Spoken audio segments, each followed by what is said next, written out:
السلام عليكم ورحمة الله وبركاته. آدي أدوان السلام يا مدرسة مروي كوبدن نضيعشنا والسلام يا لكن ما دام أي دمر هبلايض محاكرة مروي بوبديهين سجارنا آدي أدوان السلام يا السلام عليكم ورحمة الله مرة بعد يا مرسى حاطبة أدوان غفر أحسن هاي كساقيب قلك كساقيب قشين تاجر هذا أدو مشينا إنسان ورسياسات ككاه أدوان غفر أحسن هاي أدوان ندي صور دويننا هالكلمة بان دورنا يارتو حلاه وكاه على كروق هذا وكاه على كروق هذا وكاه هالكن عاو وحين السجون نميت السوبدن وفديي ورسياسات كاه جارهان قدومي كحجين كا الرمها سياسة عبد الله إبراهيم هبني وسجار السوبدن عاو وفديي ayaynu si gaar ah isugu nimid waanu idiga gudoonay horta ajiibka soo ajiibteen waanu idiga gudoonay hadaba caawa maxaynu isugu nimid urusiyaasaadka ka wuxuu rabaa jaran badan buu ka soo gudbay waxaynu u baahanahay caawa inaynu noqono xusbigaas oo aynu ka rabno waa weelkii siyaasadda haddaad xusbi maqashaan waa weelkii siyaasadda waxaynu bari kama aanu uga baahanahay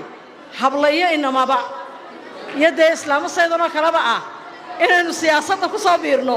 halkaynu golaha deegaanka iska shariix lahayn halkii aynu xildhibaanada aynu ku noqonayn baarlamaanka halkii baynu rabnaa caawa inaynu weelkii tolonayno caawa rabnaa arintaynu u soconaa horta waa taa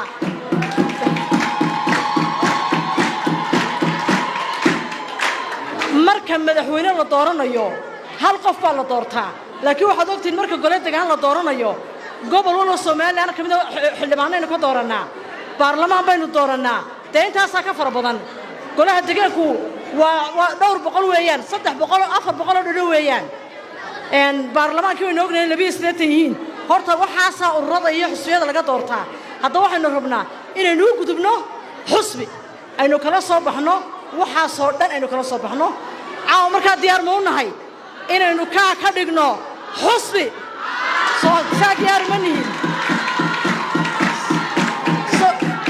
أذكرنا كحسب كذا ما إنه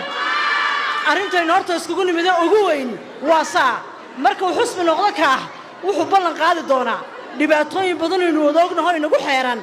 عدة كهد لهاي حسب حاكم حسب معارض بالله نضايو حسب معارض كوحو كهدنا ذاتك وحيابها لو هايو أفكينو كهدنا